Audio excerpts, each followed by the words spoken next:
प्यारे विद्यार्थियों, नमस्कार। आशा करती हूँ आप सभी स्वस्थ और सुरक्षित होंगे और अपना अध्ययन कार्य सुचारू रूप से जारी किए हुए होंगे। विद्यार्थियों, मैं डॉक्टर यशोदा मेहरा, सहायक आचार्य हिंदी विभाग। बच्चों, आज हम भाषा विज्ञान जो आपका तृतीय प्रश्न पत्र है उसके अगले टॉपिक भाषा, विभाषा और बोली पर आज की कक्षा में विचार विमर्श करेंगे, अध्ययन करेंगे। पिछली कक्षा में मैंने आपको भाषा की उत्पत्ति के सिद्धांतों पर चर्चा की। अब आज जो हमारा विषय है वह है भाषा, विभाषा और बोली। बच्चों, जैसा कि मैंने आपको अपनी प्रारंभिक कक्षाओं में बताया कि भाषा का तात्पर्य क्या है, भाषा क्या है। भाषा वस्तुतः भाष धातु से बना है। भाषा शब्द संस्कृत के भाष धातु से बना है, जिसका अर्थ होता है बोलना या कहना। बच्चों, भाषा जैसे मैंने आपको पहले भी बताया कई प्रकार की हो सकती है। इंगितों की भाषा, सांकेतिक भाषा, पशु पक्षियों की भाषा। लेकिन हम यहाँ पर भाषा विज्ञान के अंतर्गत भाषा से तात्पर्य क्या लेते हैं? वह भाषा या वह ध्वनि प्रतीकों की वह व्यवस्था जो मानव के उच्चारणावयवों द्वारा उच्चारित होती है, जिसमें कि हम ध्वनि संकेतों का प्रयोग करते हैं। जैसा कि प्लेटो ने अपनी परिभाषा में बताया था कि विचार और भाषा में बहुत ज़्यादा अंतर नहीं है। जब तक मनुष्य अपना चिंतन मस्तिष्क में करता है और उसे होठों के माध्यम से वाणी का रूप नहीं देता है, तब तक वे विचार होते हैं। और जैसे ही हमारे मनोभाव या हमारा चिंतन, हमारा मनन जब वाणी के रूप में ध्वनियों का रूप लेते हुए उच्चारित हो जाता है तो भाषा बन जाती है। तो भाषा के अंतर्गत हम उच्चारण द्वारा उच्चारित ध्वनि संकेतों, ध्वनि समूहों को सम्मिलित करते हैं। और भाषा वैज्ञानिक दृष्टि से भाषा जो है, भाषा का यही सीमित अर्थ लिया जाता है। वैसे अगर हम भाषा की बात करें तो भाषा के बहुत से अर्थ होते हैं, जैसे व्यक्तिगत भाषा, मानव मात्र की भाषा, इंगितों की भाषा, सांकेतिक भाषा, है ना, और अपने कहीं की कूट भाषा। ये सारी भाषाओं के रूप विविध प्रकार के हो सकते हैं, लेकिन भाषा विज्ञान में हम भाषा का तात्पर्य केवल जो है यादृच्छिक ध्वनि संकेतों को मानते हैं। जैसा कि बाबूराम सक्सेना ने अपनी परिभाषा देते हुए भाषा के बारे में कहा है कि जिन ध्वनि संकेतों या जिन ध्वनि चिन्हों के द्वारा मनुष्य परस्पर विचार विनिमय करता है, उसकी समष्टि को भाषा कहते हैं। इसी प्रकार श्याम सुंदर दास ने भी भाषा की परिभाषा देते हुए क्या कहा है कि मनुष्य और मनुष्यों के बीच वस्तुओं के विषय में अपनी इच्छा और मति का आदान प्रदान करने के लिए व्यक्त ध्वनि संकेतों का जो व्यवहार होता है उसे भाषा कहते हैं। तो यहाँ बच्चों बात क्या है कि ध्वनि संकेत, और कौन से ध्वनि संकेत? जो यादृच्छिक हैं, जिनमें एक प्रकार की प्रतीक व्यवस्था है। हमने शब्दों को प्रतीक के रूप में स्वीकार कर लिया है। तो इस प्रकार से भाषा से तात्पर्य हमारा जो है मनुष्य द्वारा उच्चारित होने वाले जो ध्वनि संकेत हैं, उन ध्वनि संकेतों का समूह या समष्टि भाषा के अंतर्गत आता है। इसके साथ ही बच्चों, भाषा की जो हम बात करते हैं तो भाषा जो है, अगर हम भाषा, विभाषा और बोली की बात करते हैं तो जो भाषा है वह भी एक प्रकार की बोली ही है। लेकिन बोली एक सीमित या कहें कि एक भूभाग के हिसाब से या कहें कि जनसंख्या के हिसाब से बहुत सीमित क्षेत्र में प्रयुक्त होने वाली होती है। लेकिन जब वही बोली जब एक बड़े भूभाग में प्रयुक्त की जाती है और जब उसमें प्रचुर मात्रा में साहित्य हमें देखने को मिलता है और वह एक मानकीकरण उसका हो जाता है या वो एक मानक भाषा का जब दर्जा प्राप्त कर लेती है तो वह बोली ना रहकर भाषा बन जाती है।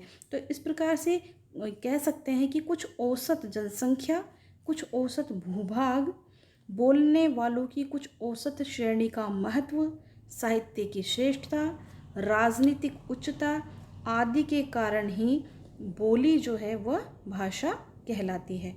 यानी कि बोली जो है जब धीरे धीरे अपना राजनीतिक कारणों से या साहित्यिक कारणों से या प्रकृति के आधार पर जो बहुत अधिक महत्व प्राप्त कर लेती है तो वह बोली न रहकर भाषा बन जाती है। तो ये भाषा होती है। बच्चों जब हम विभाषा की बात करते हैं तो विभाषा जैसे कि वी प्लस भाषा, वी यानी कि विशेष, वी का अर्थ क्या है, विशेष भाषा। तो विशेष भाषा किसकी, जो एक किसी स्थान विशेष में जो है विशेष रूप से बोली जाती है, तो उसे हम भाषा विभाषा कहते हैं। जैसे कि विभाषा की के बारे में, जैसे कि भारतवर्ष है, भारतवर्ष में बहुत सारे प्रांत हैं और अलग अलग प्रांतों की अलग अलग बोलियां हैं, लेकिन प्रांत विशेष में प्रचलित होने के कारण या उसे एक विशिष्ट दर्जा वहाँ मिला हुआ है, इसलिए वे विभाषा हो जाती है।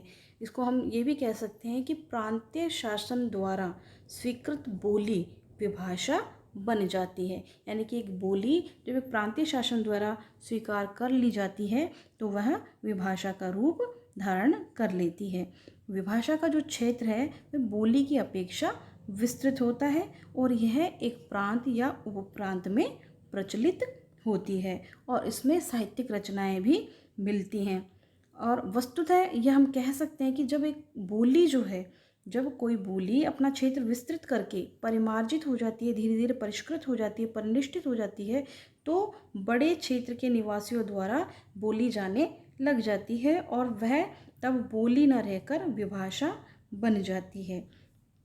जैसा कि श्याम सुंदर दास ने विभाषा की परिभाषा देते हुए कहा है कि विभाषा का क्षेत्र बोली से विस्तृत होता है, प्रांत अथवा उपप्रांत की बोलचाल तथा साहित्यिक रचना की भाषा विभाषा कहलाती है। जैसे हिंदी की भी अपनी पांच विभाषाएं हैं, अवधी, ब्रजभाषा, कोरवी इत्यादि। तो इस प्रकार से भाषा जो है, भाषा एक बड़े भूभाग में बोली जाती है और भाषा और विभाषा में बहुत ज़्यादा अंतर नहीं रह जाता, लेकिन एक प्रांत विशेष में प्रचलित होने के कारण वह विभाषा कहलाती है और एक प्रांतीय शासन द्वारा उसे जो है स्वीकृत किया जाता है, तो वह विभाषा हो जाती है। आगे हम बात करते हैं बोली। बोली क्या है? बोली बच्चों एक सीमित क्षेत्र में प्रयुक्त होने वाली भाषा का रूप है। भाषा का जो यह रूप है जिसे हम बोली कहते हैं, वह मूलतः भूगोल पर आधारित होता है क्योंकि बहुत सीमित क्षेत्र में प्रयुक्त होती है। श्याम सुंदर दास जी कहते हैं कि बोली से हमारा अभिप्राय स्थानीय या घरू बोली से है, जो तनिक भी साहित्यिक नहीं होती और बोलने वाले के मुख में ही रहती है। यानी कि इसका कहने का तात्पर्य यह है कि जो बोली जो स्थानीय स्तर पर बोली जाती है, जिसे हम लोकल लैंग्वेज के रूप में भी बोलते हैं, स्थानीय बोली जो होती है उसका क्षेत्र जो होता है वो सीमित होता है। वो थोड़े से क्षेत्र के बाहर अगर जाते हैं तो उसका रूप धीरे धीरे बदलता है। तो इस प्रकार से बोली जो होती है सीमित क्षेत्र में होती है और वह क्योंकि स्थानीय लोगों द्वारा बोली जाती है, उसमें कुछ जो है परिनिष्ठ उसका स्वरूप नहीं होता, परिष्कृत उसका स्वरूप नहीं होता है, ना ही उसमें कोई साहित्यिक रचनाएं रची जाती हैं, इसलिए वह बोली कहलाती है। जैसा कि भोलानाथ तिवारी जी की मान्यता है कि किसी छोटे क्षेत्र की ऐसी व्यक्ति बोलियों का सामूहिक रूप जिसमें आपस में कोई स्पष्ट अंतर न हो, स्थानीय बोली या उपबोली है। बहुत से मिलती जुलती उपबोलियों का सामूहिक रूप बोली है और मिलती जुलती बोलियों का सामूहिक रूप भाषा है। यानी कि बहुत सीमित क्षेत्र में बोली जाती है, उसके आसपास के क्षेत्रों में भी मिलती जुलती बोलियां जो है बोली जाती हैं, लेकिन वो उनमें अंतर होता है, उनमें भिन्नता होती है। तो बोली बच्चों एक प्रकार से बहुत छोटे क्षेत्र में, बहुत सीमित क्षेत्र में, भौगोलिक दृष्टि से अगर हम बात करते हैं तो बहुत ही सीमित क्षेत्र में बोली जाने वाली होती है। इसका स्वरूप, इसका रूप जो होता है वह जो बहुत अधिक परिनिष्ठित नहीं होता, परिष्कृत नहीं होता, ना ही ये व्याकरण सम्मत होती है पूर्णतया, और ना ही इसमें किसी प्रकार की साहित्यिक रचनाएं रची जाती हैं, इसलिए बोली कहलाती है। अब हम बात करते हैं बच्चों भाषा और बोली में अंतर क्या है। भाषा और बोली में जो अंतर की हम बात करते हैं तो भाषा और बोली में अंतर विभाजक कोई एक स्पष्ट रेखा नहीं है, मूलतः इनमें बहुत ज़्यादा अंतर नहीं है, लेकिन जो अंतर है वह अंतर इस बात का है कि भाषा का भौगोलिक दृष्टि से जो क्षेत्र होता है बहुत ही व्यापक और विस्तृत होता है, जबकि बोली का क्षेत्र बहुत ही सीमित होता है। है ना। तो पहला अंतर तो भाषा और बोली में ये आ जाता है।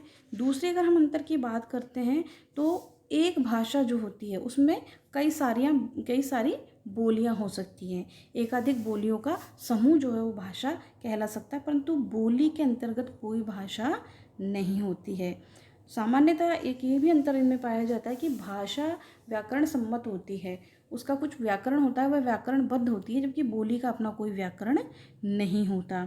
इसके साथ ही अगर हम बात करते हैं तो अर्थबोध की दृष्टि से बोलियों में परस्पर बोधगम्यता होती है, यानी कि एक बोली को बोलने वाला उसके आसपास के क्षेत्र में जो बोली जा रही है उस बोली को समझ लेता है, तो वो बोलियों में कहीं ना कहीं साम्यता हमें देखने को मिलती है। लेकिन एक भाषा को बोलने वाला दूसरी भाषा को समझ पाए या उसमें बोधगम्यता हो ऐसा ज़रूरी नहीं है, आवश्यक नहीं है।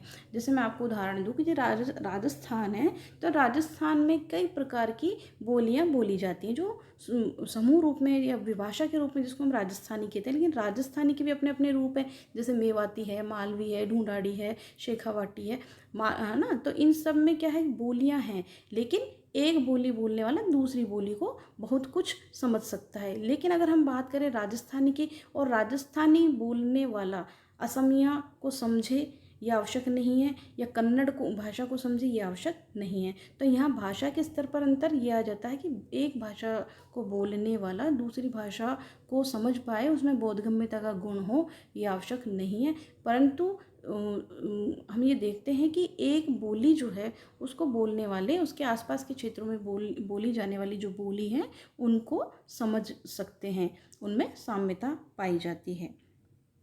साथ ही इसमें जो एक अन्य अंतर है वह यह भी है कि जो भाषा है उसमें साहित्य की रचना होती है, साहित्य प्रचुर मात्रा में हमें मिलता है, तभी एक बोली भाषा का रूप धारण करती है। लेकिन बोली में कोई साहित्य रचा नहीं जाता है, और बोली में केवल हम लोकगीत, लोक कथाएँ या लोक गाथाएँ या वो वाचिक जो परंपराएं हैं हमारी, जो बोलचाल के माध्यम से, या कहें कि जो किंवदंतियों के माध्यम से जो कथाएं चल रही हैं बोलियों के माध्यम से उनको हम देख सकते हैं, लेकिन वह भाषा का रूप नहीं होती है। साथ ही एक अंतर यह भी है कि भाषा जो है वो बोली की तुलना में अधिक प्रतिष्ठित होती है, बोली भाषा से जन्य होती है। इस प्रकार भाषा बोली में माता पुत्री का संबंध है, यानी कि भाषा जो होती है वो माता के रूप में होती है और बोली उसकी पुत्री के रूप में होती है। तो बच्चों ये भाषा और बोली में अंतर है।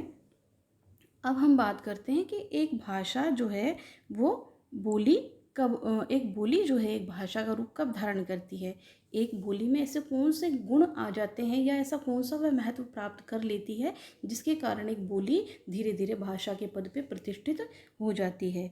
तो बोली के भाषा बनने के जो कारण हैं उनमें सबसे पहला कारण है बच्चों कि साहित्यिक श्रेष्ठता एवं साहित्यिक अभिव्यक्ति माध्यम के कारण कोई बोली भाषा बन जाती है। जैसे मैथिली बोली, यानी कि जब कोई बोली होती है जो बहुत अधिक प्रचलन में आ जाती है, उसमें कोई अच्छा साहित्य जब लिखा जाता है तो वह बोली न रहकर वह भाषा के पद पे प्रतिष्ठित हो जाती है। इसके साथ ही धार्मिक एवं सांस्कृतिक कारण भी होते हैं। किसी बोली को धार्मिक या सांस्कृतिक आधार मिल जाता है तो वह बोली न रहकर भाषा हो जाती है। जैसे हम ब्रज की बात करें, ब्रज वस्तुतः एक बोली है, लेकिन ब्रज जो है या अवधि की भी हम बात कर सकते हैं इसमें, तो ये इसके सर्वश्रेष्ठ उदाहरण है, क्योंकि ब्रज जो है, ब्रज वस्तुतः एक बोली है लेकिन उसमें सूरदास जी ने बहुत अच्छा साहित्य लिखा है और ब्रज में बहुत सारा साहित्य लिखा गया है। ब्रज बोली को जो है साहित्य की भाषा स्वीकार किया गया है और बहुत अच्छा साहित्य में ब्रज में मिलता है। इसके साथ ही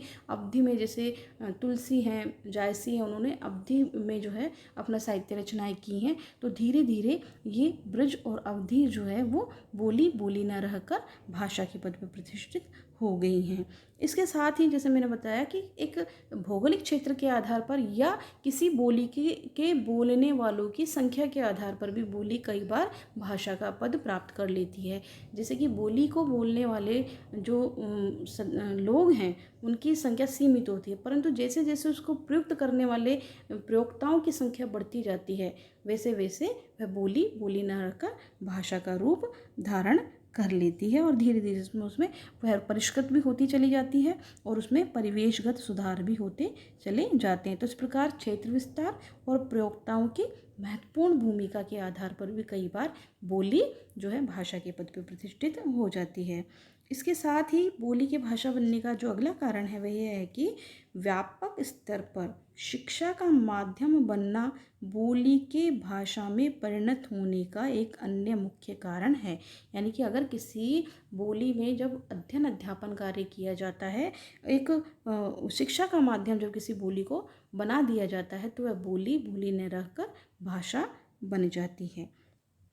इसके साथ ही राजाश्रय, राजनीतिक प्रतिष्ठा और प्रोत्साहन बोली के भाषा के रूप में परिणत होने का एक अन्य महत्वपूर्ण कारण है।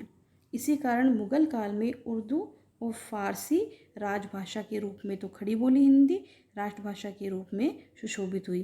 कहने का तात्पर्य यह है कि जब एक बोली को राजाश्रय प्राप्त हो जाता है या किसी कारण से उसको राजनीतिक प्रतिष्ठा प्राप्त हो जाती है या किसी बोली को निरंतर जो है प्रोत्साहन मिलता जाता है तो वह बोली बोली न रहकर धीरे धीरे भाषा के रूप में स्थापित हो जाती है।